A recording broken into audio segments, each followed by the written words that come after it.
Good evening, everyone. My name is Angana Bose, and I'm a researcher and a project assistant at TMYS. I welcome you to the stories of tribal identity and culture that will explore the role of tribal art and tribal art in literature, tribal representation in literature, to be specific, in shaping cultural identity and ideology, curated under TMYS Review, June 2023 in collaboration with the Center for Asia Pacific Initiatives, University of Victoria. We are also calling for the submission of essays, poems, and short stories under the project. To know more about the submission guidelines and the project architecture, please visit www.tellmeastory.biz. This evening, I consider myself very privileged to be in the company of our esteemed panelists, Dr. Manjula Poyil, Dr. Meenakshi Pathak, Siddharth Upadhyay, and Dushyant Dangi sir, who will shortly share their views and insights with us. The topic for today's discussion is tribal paintings, creative symbolism, and ecocritical preservation under the subtheme tribal art. Before we dive straight in and begin, I'd like to introduce our speakers without further ado. Our first speaker for the session is Dr. Manjula Poyil. Dr. Manjula Poyil is an assistant professor at Department of History, Kannur University, Kerala. She is interested in both teaching and research and has published 3 books and more than 30 articles in regional, national, and international books and journals. Her areas of interest are ancient Indian history, Kerala and world history, ethnoarchaeology, art and architecture, museology, and archival studies. We are delighted to have you on the panel, ma'am. Thank you for joining us this evening. Next Thank you, up, Nidhi. thank you, ma'am. Next up is our second speaker for the session, Dr. Meenakshi Dubey Pathak. Dr. Meenakshi Dubey Pathak pioneered Indian rock art and ethnography with almost 30 years of experience, 100 English and French articles, and 5 books. She is recognized Bradshaw Foundation Advisory Board, Jetty Foundation Rock Art Network member, and ECOMOS and UNESCO Rock Art Preservation expert. French Minister of Culture and Communication designated her Chevalier d'Art des Lettres in 2014 and Patrimony Boss in 2019. She is also a Concur Senior Research Fellow. She has visited more than 40 painted caves in Europe and many rock art sites in different countries, given many lectures on Indian rock art and tribal art in various national and international universities, museums, and has been promoting Indian art heritage worldwide. A film on Central Indian rock art and tribal art, based on her research work, was screened and awarded in the Indian Archaeology Film Festival in Lyon, Switzerland in 2019. She is currently involved with research projects on Central Indian rock art and ethnic culture. Her scientific concerns are now mostly related to prehistoric rock art, in particular to its preservation and recording, the study of its archaeological context, and finally, and even mostly, to the problems of epistemology and the search for meaning. This involves working with tribal people who still practice rock art and getting their testimonies, which is not too easy to do. To do so necessitates establishing contacts in a number of tribal villages, getting people's confidence, and recording the sacred stories concerning their rock art, and then going with them through the jungle to visit and study the painted sites. It's an absolute pleasure to have you on the panel, ma'am. Thank you for joining us this evening. Our third speaker for the session is Siddharth Shankar Upadhyay. Siddharth Shankar Upadhyay holds a bachelor's degree in English literature from Kiroriwal College, University of Delhi, and a master's degree from the Jamia Millia Islamia, Delhi.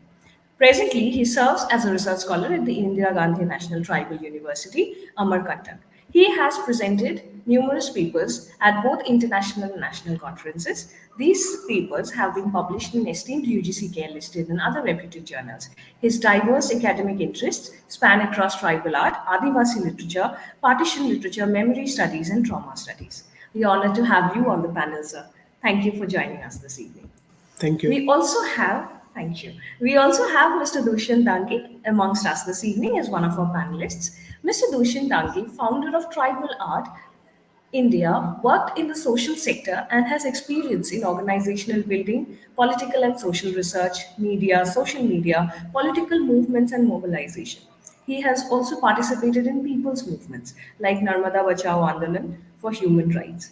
In 2019, he founded Digital Solutions, an e commerce platform that is www.tribalartindia.com, for underprivileged tribal artists of Madhya Pradesh. We are indeed privileged to have you on the panel, sir. Thank you for Thank joining us you. this evening. Thank you Thank you, so sir. much. Now let's move to the heart of the discussion and open it for discussion. I would request Dr. Manjula Poyil to share her insights. Ma'am, over to you now. Okay, thank you. I am from the state of Kerala, where we found more than 36 different tribal communities with their own tribal paintings. Then, painting, when I like to call it as ethnic painting, is the artistic expression of ethnic communities all over the world. This art form is diverse and unique in nature, and almost all ethnic communities are practiced this art form. But some communities are masters in this art form, and some others are just practiced it as spending their leisure time. Simplicity is its nature, but vitality and expressiveness are its prominent features. Most of these folk paintings are ritualistic in nature and closely associated with environment. As far as the historian is concerned, the ethnic painting are the reflections of the material culture of ethnic folk. Archaeologists and historians are traced out the root of ethnic painting from the prehistoric rock art and identified that they are continued in later ages. They are in the forms of engraving, bruising, and painting. Engravings are etched marks on rock surface made with sharp-tipped rock nails or metallic nails. Paintings are done after drawing outline. The artist fill the picture with the colors. As with ethnic art forms, all ingredients used for making tribal paintings are natural. All the Indian zodiac signs are drawn, especially the sun and the moon. Like in all other creative expressions, nature has been the source of inspiration for many of the designs, whether in symbolic or stylist form. Colors are prepared from natural elements like juice of plant or fruit or charcoal or red stone powder. Main colors used are white, black, red, green, and yellow. The theme of these two forms are geometrical patterns, flora, fauna, and abstract figures. The figures in both cases are stick like in nature. When we traced out the features of ethnic art, we found their similarities with rock art of prehistoric and historic periods. Ethnic paintings are one of the artistic expression of the ethnic communities of world, especially India.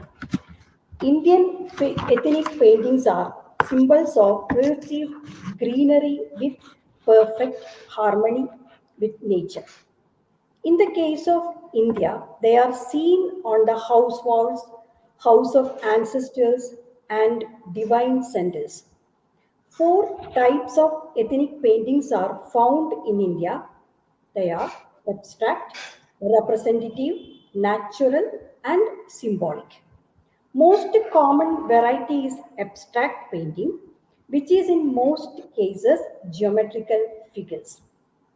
Symbolic form represents familiar figures in the surroundings like human, animal, and birds. Representative paintings are the most popular variety, and we can see the blending of nature and creativity of the artist in that such cases. Main themes of naturalistic paintings are fauna, flora, and nature, like hills, waterfalls, rivers, etc. Ethnic paintings are scattered in Western India and most important center of Western India, Maharashtra and Gujarat.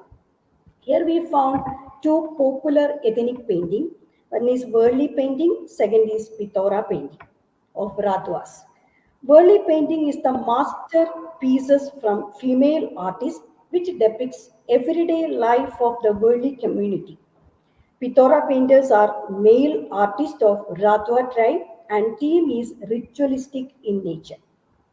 In Eastern India, which is a land of ethnic painting, and popular for Santal painting and Orion painting. Orion painting, which is called Ital painting, or Savara are notable.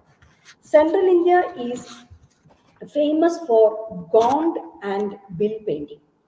All these are some prominent painters closely associated with nature. The most vibrant ethnic painters of South India is Alu Kurumbar of Nilgiris.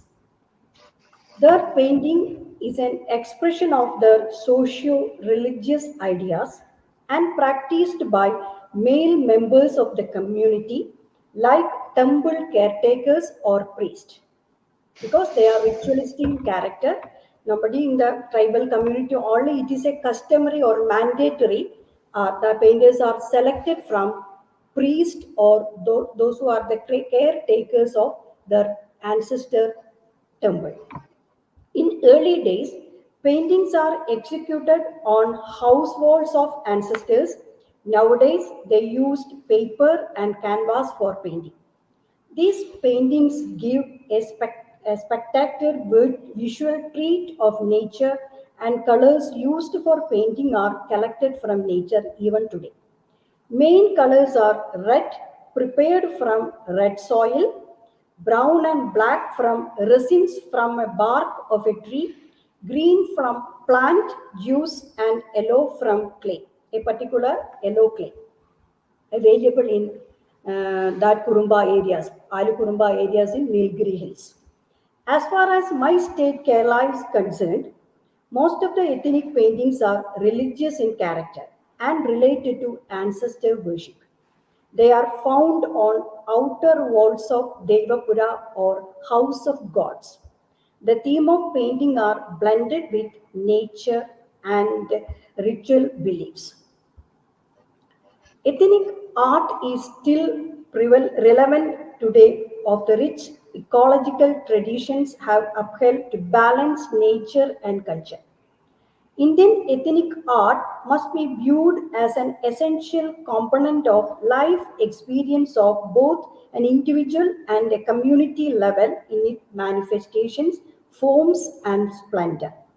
Ethnic paintings have been passed on for generation to generation, serving important societal purposes and fostering cultural identity. Due to globalization and acculturation, these art forms also adapt to modernization. The walls of their huts are now replaced with papers and canvases. Natural dyes and extracts now become acrylics and brushes. Contemporary life find a space in ethnic paintings.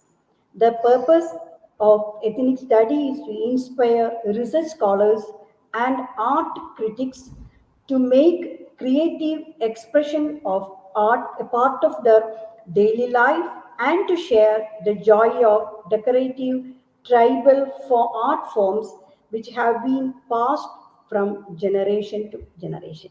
Thank you.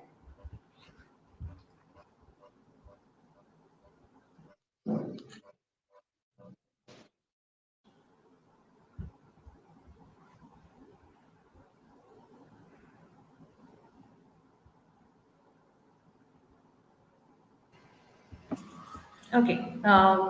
Thank you so much for your insightful observations, ma'am. Now, I would like to ask Dr. Meenakshi Dubey Pathak to share her insights now. The digital floor is all yours now.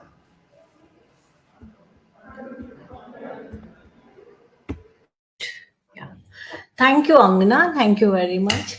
As Dr. Manjula said about all tribal culture and art, how do they paint and make the method and things.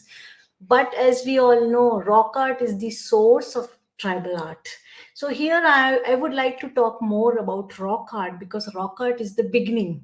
We can say it's the beginning, it's the origin of art. And since then, ages, this art is continued, and now we are saying it is tribal art. For example, first time in the world, this rock art, the origin of art have taken place in 73,000 years back. In Africa, in South Africa, there is a one cave, is Blombos Cave, and here archaeologists found two types of rock pieces. One flat rock, and they found some lines made with red. Red is hematite, red ochre, and that goes to 73,000 years back. And before the finding of this rock, they found one more noodle, hematite noodle, this size of one piece, and that piece was engraved with zigzag patterns. So imagine that the making designs or symbols or making something, it was already started long time back. And making the people who made it, they were like us, homo sapiens, they were very much like us, physically, mentally, exactly what we are.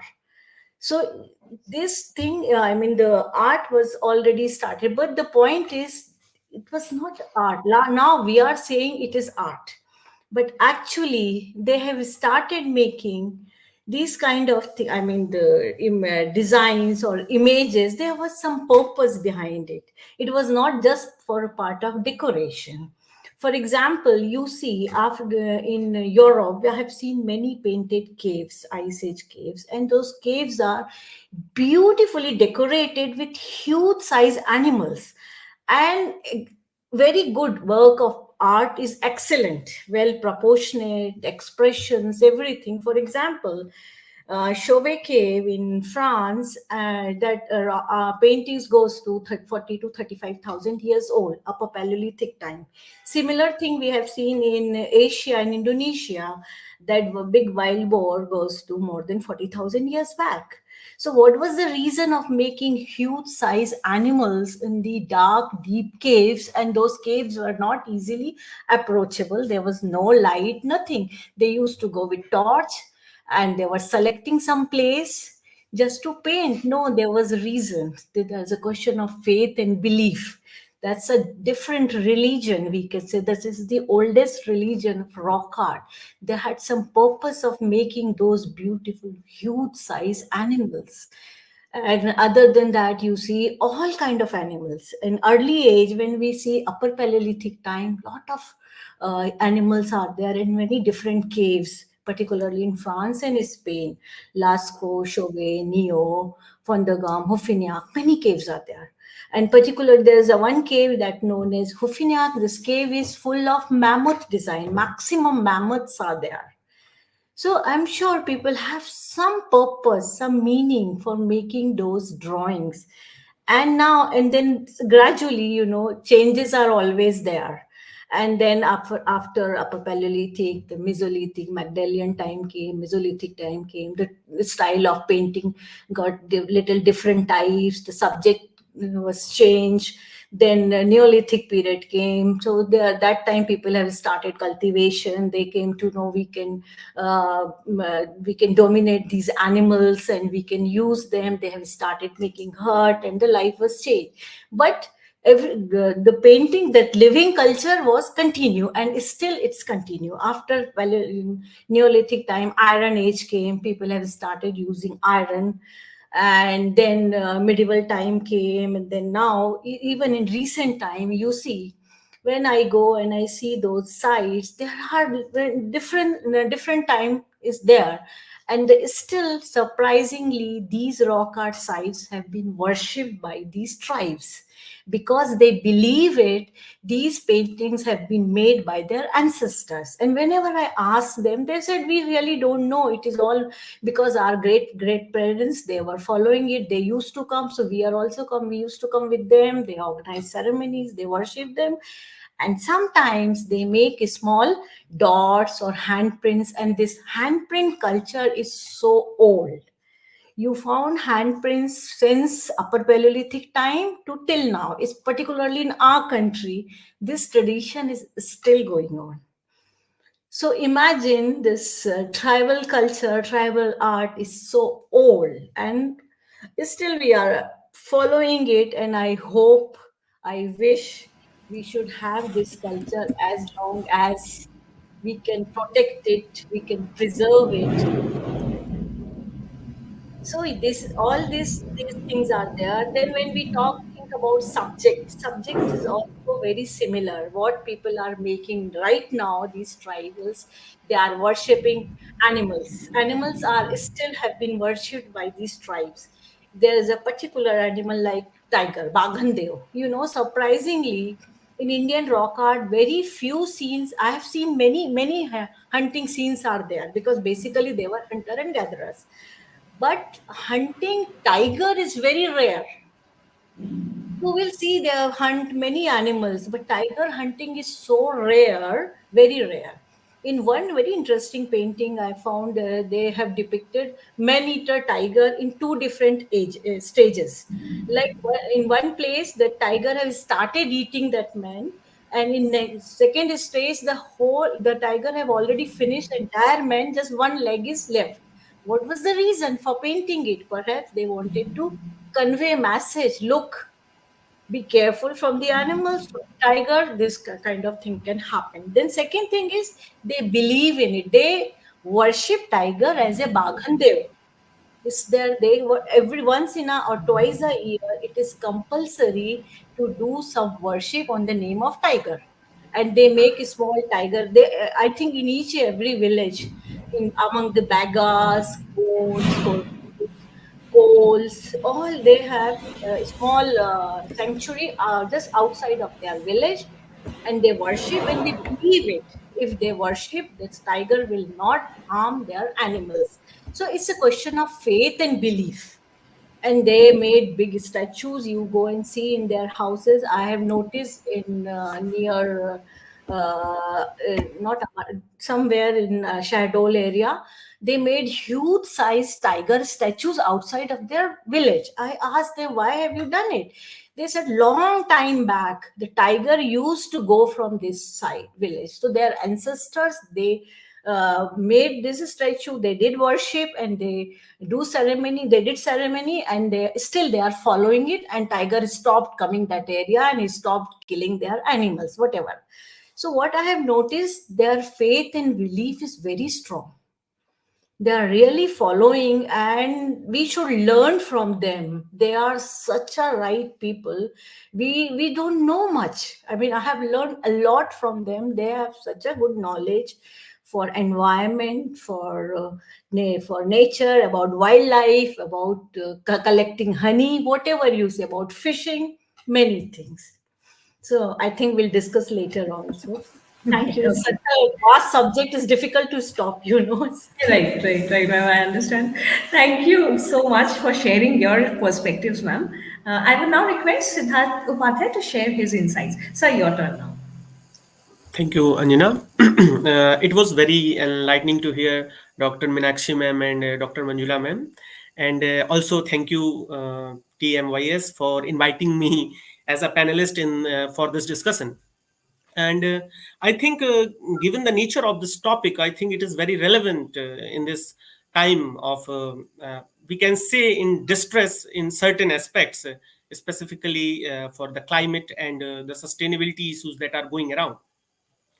And as we see in this Anthropocene epoch, in this, the human activities have started a significant impact on our planet, an age where we constantly surrounded by questions of climate change, sustainability, and other things. So I want to bring the certain context to this discussion that I think are important, and along which I would be speaking. What is the need of preservation and commercialization of tribal art? The how do we find a harmonious balance between the two, or should we speak for the community? What strategies we can learn from tribal art to survive the Anthropocene? and the politics of making it new drawing ideas from tribal art and improvising to suit the need of today. And how do we move closer to finding a solution that suits everyone, the artist, the future generation, the present generation? There are multiple stakeholders in that. But before delve into all this question, let us first start with the most basic one. That is, why do we need to talk about arts, or more specifically, visual arts at this point, and how will it help? I think the ability of art to convey more than the ordinary forms of communication. Art has always been an essential medium of strengthening our response to the situation of crisis. We have seen it has multiple realms of emotions, critical and sensitive thinking. So I do believe that arts can help us redefine our relationship with the earth, with nature, and that is actually what we need today. um, Art also presents us with diverse perspective for examining problems and unlocking opportunities to approach situations objectively, devise feasible and creative solutions. So, so that when we try to integrate the tribal arts with critical post-humanist and Anthropocene studies, eco art recounts narratives of marginalization.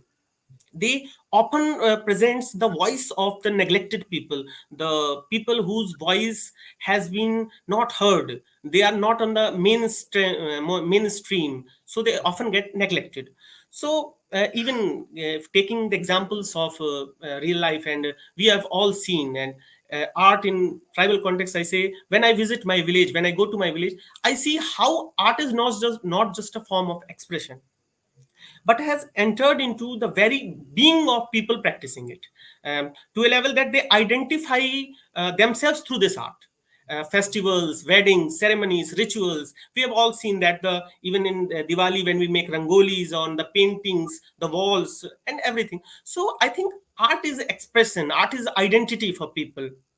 And for the tribes, it has been intricately connected to nature and environment. It is their voice. So with the context of these, with I would like to talk about the creative symbolism in the tribal art, that no matter which tribal art form you look at, one theme that pervades all of them is the interconnectedness within of man and nature, the coexistence, the very idea of coexistence.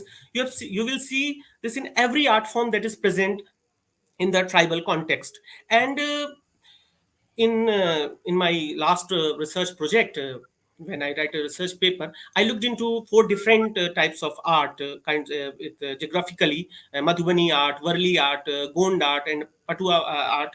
So I found that they all exhibit a very critical post-humanist relationship with nature, a relationship where the boundaries blur to form an intertwined and embedded existence. There is a coexistence, that even the color they use for the painting are derived from naturally occurring pigments in flowers, mud, stone, as Dr. Manjula ma'am has also comprehensively explained to us, that even their raw material, the primary things that they extract to make the art form, is very sustainable, and they come from very naturally occurring raw materials. And the very old age idea of Vasudhaiv Kutumbakam, the tribal arts actually portrays it, the world as a family, because they considered the animals, the plants, the nature as goddess, as their partners. So it is the art that connects them to nature. And for them, nature and art are being the part of their everyday. Through their art, they show their reverence to nature. They worship it, and they consider it is sacred to them. Recently, I'm going through newspaper, and I came across an article that has published in 2019, that a fashion show was held at JD Institute of Fashion Technology in Bengaluru, and where just a second. Huh. So the some of the student featured the motive, used the motifs of Pithora art form, which a form of painting practiced by Rathwa, Bhil, and the tribes of Chota Udaipur region of Gujarat. So, in a statement describing that event, they wrote they wanted to enable the revival of Pithora art form to provide recognition and employment opportunities for the tribes. About 3 years later, when some members of the community found photos of the show online, they were deeply distressed, and they felt that the commodification of a sacred and ritualistic form is not good. They hold the view that Pithora is not merely an art, but that is a creation, is a sacred ritual that commemorates and uh, communities, ancestors, and gods. So so one of the member of the community also said that this is their ignorance. If they asked us to teach them, that we will definitely do it, but we would not. We would also explain what the form means to us. So, so the question that here we need to address in discussions like this is that how do we find a balance? And I think the first step could be to make the tribal people equal stakeholders in this process of preservation, and to try to break the barriers of power and hierarchy. We should not be the just spokesperson of from their behalf. We have to make them equal partners. We have to sit. We have to find a common way out, common and the coexistence which we have to find, because in this era of digital marketing and digital painting, digital everything, the any art can be recreated in 2 to 3 months using AI. So will it provide the actual purpose of artists? Because we are trying to bring them in the mainstay. We're trying to incorporate them. We are trying to find the solutions, that how from the years and years they are easily coexisting with the art, and their relationship has not only get stronger, but also find a different ways to depict. And I know folk art might not act as a magic wand, but it might offer us an alternate ways of living. It might show us what we are missing out. It might be ignite a restorative nostalgia among us, which might act as a tool to bring the change. But we need to inform our ways and to be more open to learning from traditional and tribal art forms. Art has a lot of potential to transform and thinking process, and I think folk art, because of its theme and elements and the message, has potential to ignite an environmental consciousness, and also the literary and the cultural sensitivity. Thank you. Thank you. Thank you very much for your valuable observation, sir. We also request now Mr. Dushyant Dangi to share his thoughts.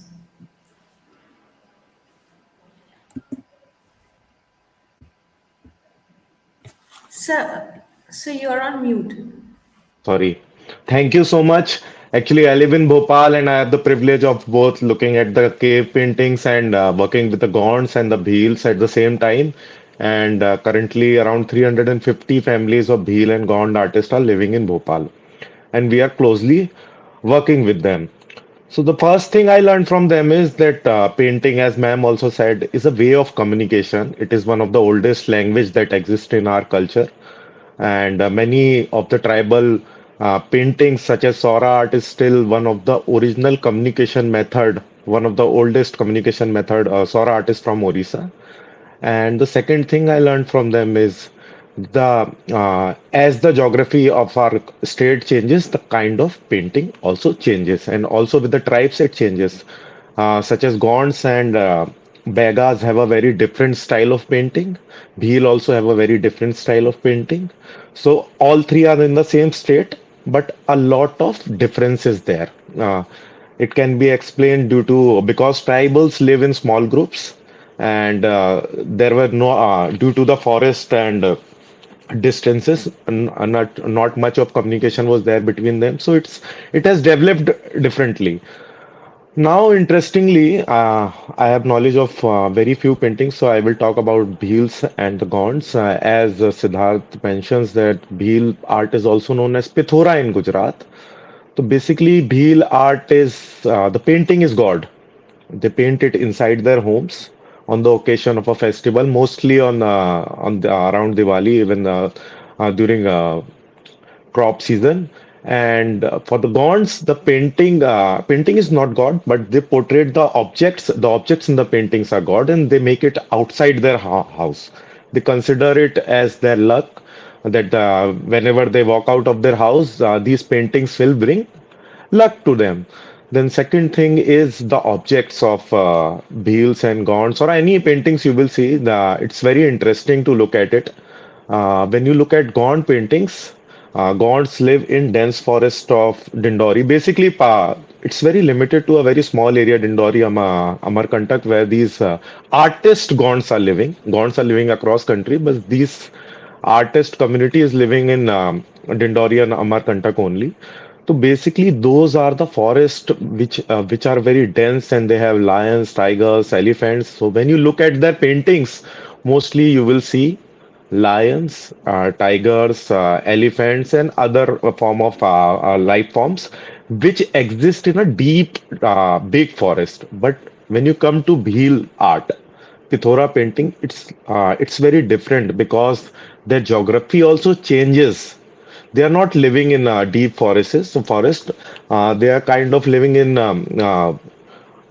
what you say, a grasslands or some hills which do not have trees as compared to the Amarkantak and Indori people. So their art also changed. They have reptiles in their art. They have turtles in their arts. They have, for example, they have camel in their art, but Gaunts do not have camel in their art. They have guns in their art. Bheels have guns in their art. Gaunts do not have guns in their art. And there are the common thing between both is both of them are have festive modes in them. Both of them portraits they having some festival with them. Now the later part, the thing is which Siddharth also pointed out that these tribal art forms need to be saved and how we can save it. I think the best way to save any art form in this world is to make it available for all people. Let it reach to maximum people, let all the people get connected to it. And if there is a way that they can be connected through stories also or any way, it will long live and it will have their value. The second thing is what we are doing is which is the ownership of these art forms. Basically, the biggest threat with this any art forms in this whole world, not just tribal art form, is the middleman. So basically, what we need to do is to conserve any art form, we need to remove those middlemen. And secondly, the decision making and the ownership of these kind of organizations which are running for these people should be controlled by the tribals only. So we need to work on that. And the third part is, I think it's a digital world and it's a very great thing to have a platform, any platform on digital world. For example, this only from which we are communicating, so that we can easily reach to those people who are not easily accessible to us. For example, when we are selling paintings on an online platform, most of 80% of our customers are non-Indians, non exactly non-Indians, people who are living abroad, mostly Indians, NRIs, and other peoples who are interested in Indian culture. And so, if internet was not there or some medium is not there, then how can we be able to connect? So, what we need to do is to conserve these arts is we need to use the internet in a positive way. Third thing, which I am facing a lot of difficulty is fourth thing actually, these art forms are dying. And we are not realizing it because we have a lot of artists who are making it, but there is no next generation. For example, Begas. There are only three artists of Bega art forms. One of them, I guess, passed away last year. She was the lady who used to paint these. And the next generation is not interested in making these paintings, and they are not interested to opt it as their livelihood because the money issues. It does not provide a sustainable income source. It is a source of income, but it is not sustainable. And second, it's not regular. It's very irregular. So any we need a sustainable model also that so that next generation is also interested in these art forms. Otherwise, whatever efforts we put, it will end up in museums only, and we will be able to see these art forms in museums. And what we can do on our part is which I always say in my every uh, speech or conversation, that we should promote these artifacts as gifts items so that they can be easily bought by peoples, and the popularity of these peoples, this art form increases, and whenever these art forms reaches to our home from the exhibition center, and then that's the success we will looking for. So the best way is to preserve any art form is to make it available to everyone, make it at a very good price, not very pricey, and third, it should be easily available. So thank you very much. I will like to end this with this only. Okay, okay. Thank you so much for your thoughtful observation, sir. Moving on, we will now transition to the engaging question and answer session. We'll begin with the first panelist, Dr. Manjula Poyil. Now, I would like to put one question to her. Some of your works, ma'am, deal with farewell rituals and the funeral rites of Attapadi Kurumbas and Malabars, two prominent tribes of Kerala. Could you elucidate how these traditional tribal practices pay homage to the ancestors and how have these motives evolved over time? Also, if you can add how contemporary interpretations of these rituals contribute to the preservation of tribal cultural heritage. Thank you. It's a vast answer question, but I will give a little answer. The Kurumbar and Mudugar are two archaic tribes among the 36 tribal ethnic communities of Kerala. They are noted for their ways of ancestors, and ancestors are their inspiration in every walks of life. They are considered as the followers of megalithic builders of Kerala because they practiced secondary burial, erected memorials over the relics of the dead, and deposited grave goods along with dead body. A tribal council organized as per the rules and regulations prescribed by their great ancestors is the principal authority of each hamlet to follow. Main members are headman, which called Moopan in Malayalam, Vandari or treasurer, and Kurudalai or assistant to headman, and Mannukaran or knower of soil, who practiced agricultural, who is the head of agricultural activities there. Each hamlet have a divine house for founding fathers of that hamlet. Before any activity like cooking, hunting, harvesting, wedding, naming ceremony, they made offering to ancestors.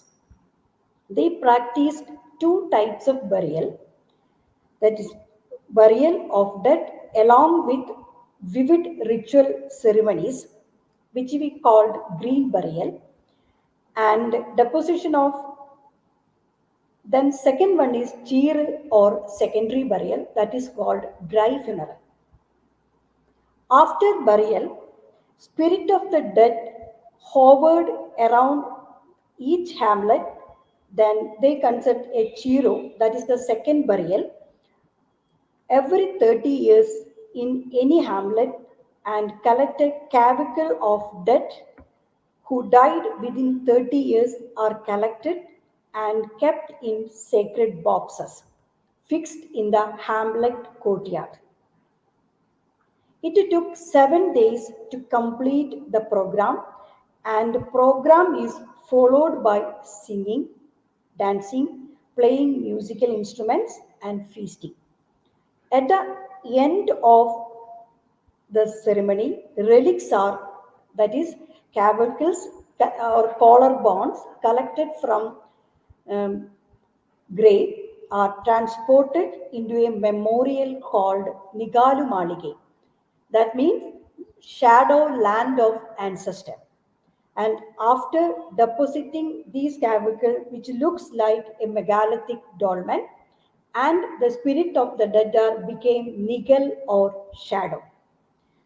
The dead became the way of life, and rituals proved that they are the predecessors of megalithic communities of Kerala, So, the preservation of their cultural heritage is more relevant to ethnoarchaeologists for understanding the past megalithic community with the help of Kurumba community. Thank you. Thank you so much, ma'am, for your directions and also a very detailed research on this particular context. I appreciate your eye for detail. Now we'll move on to the next panelist and put a question to her, that is Dr. Meenakshi. How do rock art serve as a medium to convey indigenous communities' ecological knowledge? And how can these artistic representations contribute to contemporary discussions on environmental conservation and sustainability? Yeah, of course. See, as I said in rock art, everything is nature. Like our ancestors, they live in the jungle, in the forest. For them, everything was nature. You see, when prehistoric human, they have started making tools. They found stones. They made tools out of stones, hand axe, clevers, many kind of tools they made out of stones. And for spear they made use bamboo, wood, bones, whatever. So whatever have been used is sustainable. Everything comes from the forest, using and finishing there only. So and later on also you see, whenever they do things like for nature, even worshipping tree, what we have seen in rock art, big animals, that shows the respect for animals. Then worshipping tree, everybody knows tree is so important. Even these are tribes, they know the importance of tree. I have collected some testimony. For example, Korkus, they are also having some kind of funeral practices that is known as gatha. Anybody in their culture, in their community, if somebody's died within the 12 years, they are supposed to have that big ceremony. And in that ceremony they make big wooden tablet. Earlier probably they used to use stones also, but now they use wooden tablets. They are using it from last 100 200 years. And for cutting that wood, they go to that particular tree, they worship, they pray, they ask if they can take a part of that part of that tree to make their sacred gathas. That is known as gatha. And after cutting the tree, after having that ritual, they cut tree, they call some artist from their community, and he made drawings. And drawings, sun, moon, riders, dancers, all the subject is very close to rock art. And then they have a big ceremony. All these korkus, like I did my PhD in Pachmadi rock art in Satpuras, so they all come from far villages. Maybe whole night they come, they dance, they play drum, they really enjoy. It's a funeral ceremony, but they are coming with all happiness. And they, after having that big ceremony with the help of shaman comes and he perform all that. It's a big ceremony they do. And after that, they, all men and women, they dance, they have ceremony.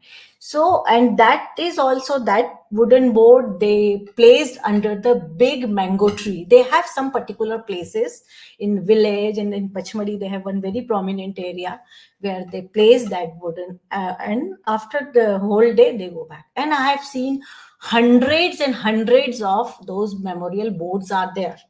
So it's not a piece of art, it's a part of their life. Every year they come, they make, they throw it. They are finishing, they don't care. I mean, once they did it, and that's all. Then you see, other thing is what I have noticed, they worship tree, as I said, tree. If you read the book, Captain James Fawcett, who was the one who discovered Pachmadi, he established Pachmadi as a sanatorium, and later on it became army center and many things. So once upon a time, when these British colonizers, they wanted wood to make slippers, coat, these tribals were not ready to cut the wood. They are the people who forced them to cut wood. They were so much into forest because they know this is their place. They don't want to damage their home. We don't want to damage our house. Similar thing with them. They don't want to damage it. And if you read the Barrier Alvin mentioned Bagas in Dindori area, they have been used for killing tigers. These British, they used to force them because there were some very expert old bagas. They believe they know those chants, and with the chants they can control tiger can play with them, they can become friend with them. It was kind of things were there long time back, 100 years back perhaps. So these Britishers, they force him. They called him, they forced him, they gave him liquor and all, and with the help of these tribals, they were able to kill these animals. I have many stories from Chhattisgarh, from Madhya Pradesh. Every time these Britishers, they use these poor innocent people. They they used to make dhaka. They make lot of sound, and they haka. They make sound, and all the animals are running, and then British go and kill them. So when you ask them, do you really happy you wanted to do it, they said no, we didn't have any choice, we are supposed to do it. I have some testimony with some bagas. They said if we are not doing, if somebody is sitting and cooking, if some the British send message, okay, you have to go, you have to help us, you have to come for hunting. If they say no, they cannot. They have to do. Uh, so it's like that. They have been forced to damage their own place, but they never wanted. For example, Bagas from Dindori, whenever they go to toilet, they never go near the river because they believe river is so sacred. We are not supposed to spoil it, to make it not want to. So they use leaves. They use fresh soft leaves to use, not to use water. Can you imagine? They are so sensitive. They are so sensible. Even we think, oh, these Europeans are using tissue and all. No, our people knew it long time back. Only thing we really don't know now. Like you were saying about government policies. Once when I was working in Dindori, I have noticed these Baga women, they brought all their kodo kutki to sell out in that hut. There was a hut, and the man, he was buying all those kodo kutki. I said, why are you selling it? And why? He said, no, this was not very expensive. Because those ladies, they just really don't know. Whatever he was paying them, they were happy. And he said the same kodo kutki will go to America, or will go to Europe, and will get lot of money. And what these tribes are getting, instead of these kodo kutki, they are getting ration chawal. So what we are doing with these people, what we are talking about, art, it's their culture. Every time they make, like for pitheras, bheels are very close to their culture. Okay. But these pitheras are not for Diwali or not for the decoration. Whenever, because I spent time, I have noticed, I witnessed all these festivals. I was there. For Pithera, they do when they, and everything is based on manta. Without manta, without wish, they don't do such a big ceremonies. If suppose in Bheel's family, if some big crisis is there, their animals are not sick, or somebody is sick in their own family, so they wish Pithara God, please save us, please cure my animals or my farm or whatever crop. And if he'll do it, then we'll make Pithara, we'll invite people, we'll have big ceremony. And believe me, it's so expensive ceremony. It's very difficult for them to organize, spending lakhs rupees for this one ceremony. But they do it because it's their faith and belief. And then they call their artists from their community, they draw, they make designs. Then shaman is there. Shaman, when he's get into trance, he asks them to correct this, to do this, and then he makes some dot and things. And after that, they sacrifice many animals and many things, and it's a whole few days long ceremony is there. Similar thing with gurus, with gonds. They also do, when somebody died, they make in his memory, they make stones. They place the stones, and they have similar ceremony. All relatives came, and they perform dance, music, whatever. So you see. And second thing, when they collect honey, they are very good in honey collection, particularly in Pachmadi, because it's all big hilly area. So I have noticed, and I asked them many times, oh, they don't go just like that. They said, no, we respect forest, we respect honeybees, because honeybees are like God for them. And before collecting honey, they perform ritual.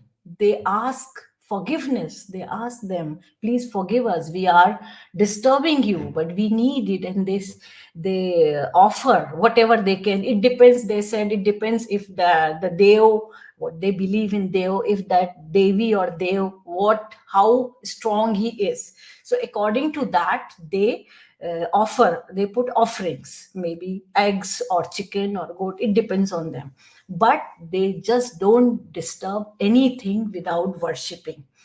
Similar thing for fish, for turtle, for anything, because fish, turtle, they are using these things for their magical practices also. And for turtle is so popular among Gond art because they worship turtle is their Buddha Dev. They have many stories, and that is why they make turtles, or each and every drawing have some meanings. For trees also, you see in rock art, I found many tree worships, tree scenes. Why? Because they have some meaning. They know the importance of tree, they knew it very well. And they're worshipping river. They, you see, you any hill area, if it's very high, you will see one small there god, some local god is there. They will give some name to it. So they are so close to nature. They know how to preserve biodiversity. They know everything. Even during my research, I was working in Chhattisgarh, and I was somewhere in the very deep forest area of Korba, and I found there are many hand stencils. Hand stencils, they are negative hand stencils. Now, what we are doing, positive hand stencils, means you just dip your hands in the color and you make it. That is positive. But early time, in the Upper Paleolithic time, people used to make negative handprints. You put your hand, you use that red hematite color, natural color, and probably they used to put in their mouth, or they use some straw, some natural pipes, and you blow color and you can make hands. And these kind of hands you can see all around the world. In Australia, Africa, Europe, America, India, everywhere these hands are there. So, and you see all different types of hands, not on one size, all different sizes of hands are there. So in Korba, when I was working, I asked those Pahadi Korvas. Pahadi Korvas are very original tribe. They don't want to leave forest. They have nothing to do from outside of the world, or whatever is there, they lead and they are happy. They gave me many stories. They believe it's all done by their Devi, Dai, mother kind of thing. And whenever I go, I have some people are always with me. So two of them have started. They wanted to eat. They have started opening their lunch pack. He told, that man came to me and he said, ma'am, please ask him, don't eat here. This is our place. We worship. It's sacred. I feel so good because it shows the attachment. They are so attached with their nature, with their things, We are not doing anything. When we talk about, oh, we are doing this, nothing. We are just using them. Honestly, we are using them.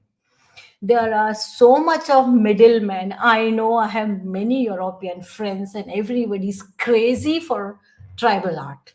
But actually, we are not doing anything. And because of the promotion of art, I think the originality is gone long time back.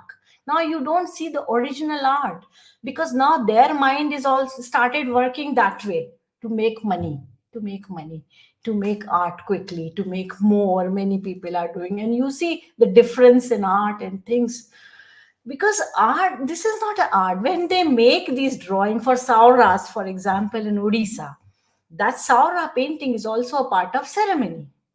They make it for ceremony. When you do something for ceremony, when your mind is full of faith and belief, you are emotionally attached, touched. And that time, the work you did, it's fabulous. You cannot compare that work with anything. I myself, I am also an artist. I can explain it very nicely, because and now it's very different. I'll tell you one example. When I have visited Chauvet Cave in France, it's a huge cave. You have to go inside, and thanks to French Ministry of Culture, I get chance to visit it. When I was standing, there was a huge panel of horses.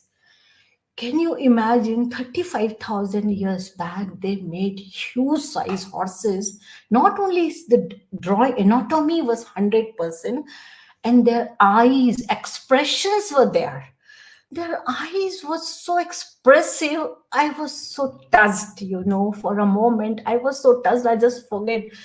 And you imagine, so you feel this particular panel have been done for some purpose, you know the whoever artist from that prehistoric community, they made it for some purpose. Something was there in the heart of that artist, the mind of that artist, so he was able to express, he was able to make such a beautiful horses. And those horses are full of expressions, their eyes were so expressive. You can see that art, I'm sure you will get to see on Google, you will see it's. So I always feel it's promoting art. I really don't understand. I feel what we are not getting actual thing, you know so you see, these people are so attached. They know everything. When you talk, they have very good knowledge of medicines. They have knowledge for they know many things about these herbs, what to use, not to use. Even they are so good to understand wildlife, because they are the people who are staying in the forest every day. They are watching them, they are seeing them. They will tell you, so many times these tribes, they protected me in the forest, because I'm new. When I started, I was just 21 years old, and I started doing my PhD. These Korku couples, they used to with me, and they used to protect me. They protect me many times from tiger also. They came to know where is this, and they are such a good thinker and observer. They can tell you everything, and they are. So I always feel these people are very important, and we have to learn from them. We have to give them equal importance. They are like us, even they are better than us. Still, I remember they were so innocent, so good, and so sharp for nature, for understanding nature, insects, animals, everything. Thank you.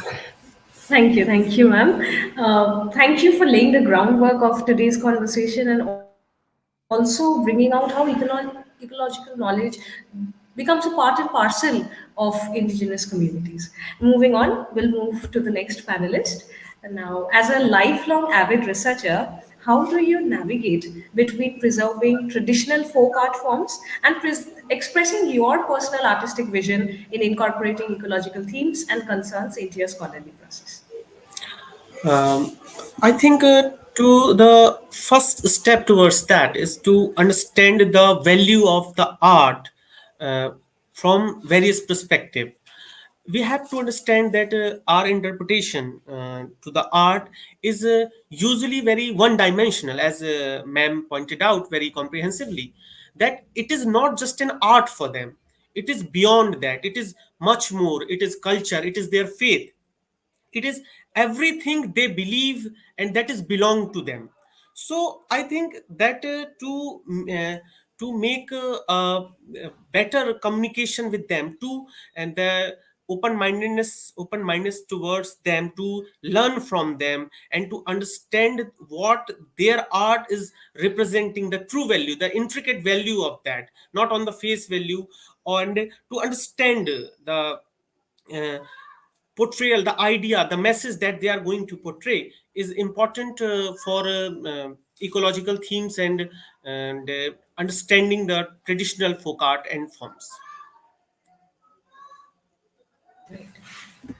Thank you, sir, for your perspectives. Now we'll move on to, like, for example, we heard from Siddharth Shankar Upadhyay his personal artistic vision and his perspectives into it. But now I would like to ask Mr. Dushyant Dangi, our fourth panelist, as the founder of Tribal Art India, could you elaborate on the significance of preserving and promoting tribal paintings? How do you balance the conservation of traditional art forms with the need for public accessibility and engagement?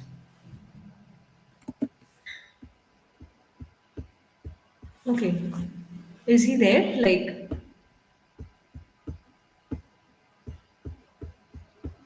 okay, I think for some reasons there's a sort of internet lag on his part. We'll move on. While he joins back, we'll again put the question to him. Right? Okay, we'll move to Dr. Manjula Poyil and ask her one question by the time he joins. In your works, you also discuss Thorikalam mural paintings. Can you throw some light on the key symbolic representations found in tribal paintings, and how do these symbols reflect this relationship between tribal communities and their natural environment? Mural paintings are nothing in common with the tribal painting, ethnic communities. Mural paintings are traditional temple art form of Kerala, which is believed to be originated in 16th century AD. There is a prescribed literary text for drawing this art form called Shilparagna, written by a Brahmin named Sri Kumara. This mainly a work on temple sculpture. That is, that Shilparagna is a work mainly a work on temple sculpture, but 46th chapter of this work dedicated to mural painting. And the mural paint, Todikalam is a old temple built by a local feudatory in North Valamar, that is the northern part of Kerala, and called Payashiraja. And the theme of these temple paintings are taken from Shiva Purana and Vishnu Purana. They have no connectivity with ethnic painting, but in these mural paintings, mural artists mainly used natural colors as used in ethnic painting.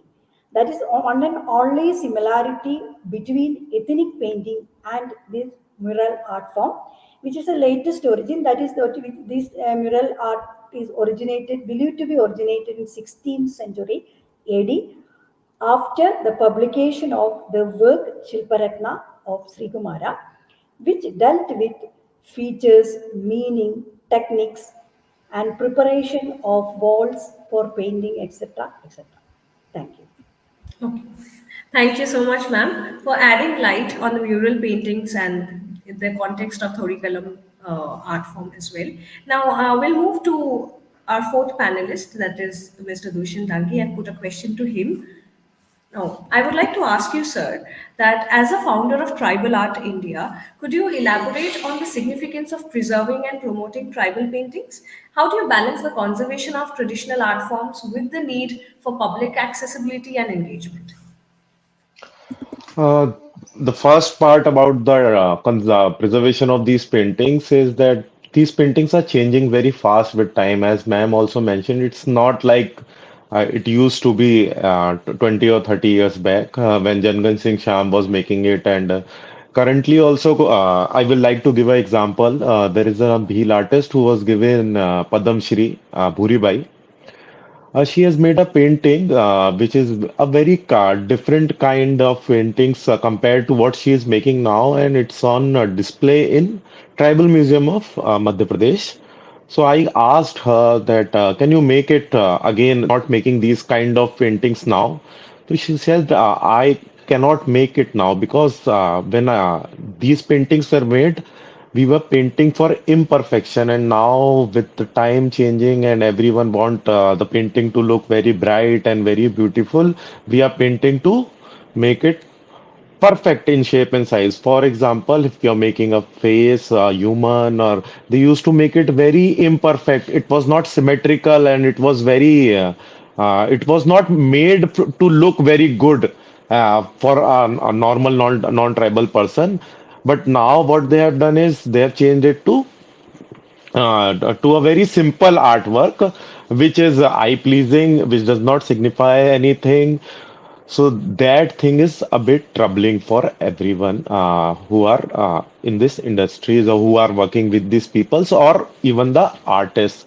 So what we did is we have organized some programs, some storytelling sessions from these older artists who know what these paintings signifies for the younger generations because they don't know their history. They are not born in the forest, especially these artists.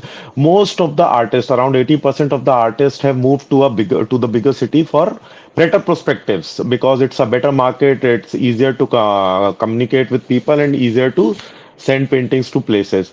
So the next generation doesn't know how to what these paintings signifies and how they used to be so sacred and how these paintings comes from centuries.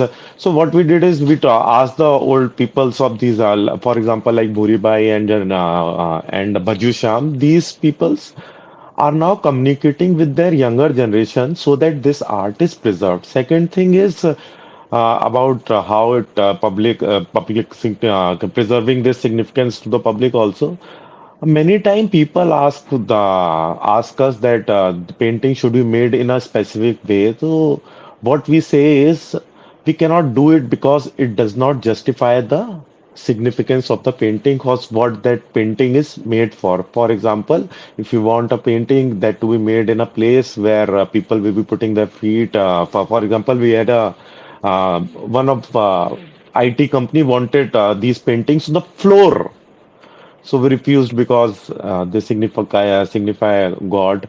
So so the basic thing when you are communicating with with your customers or what we say the buyers, we make sure that we convey the message that how important these paintings are for us also as much as they are for the artist, and nobody is doing it for money. It's only because we love this art form so much we are doing it, and that communication help us to in a preservation of these in significant in transferring the significance of these paintings to the buyers and the customers. Okay. Okay, so due to paucity of time, we have to draw the curtains on today's session because it's already 12 minutes past 7. And as we draw the curtains on today's session, my sincere appreciation goes out to each of our esteemed panelists for offering invaluable insights on the discussed topic. Before we part ways, a friendly reminder that we are calling for submissions centered around tribal art and tribal representation in art, the details of which can be viewed on www.tellmeastory.biz.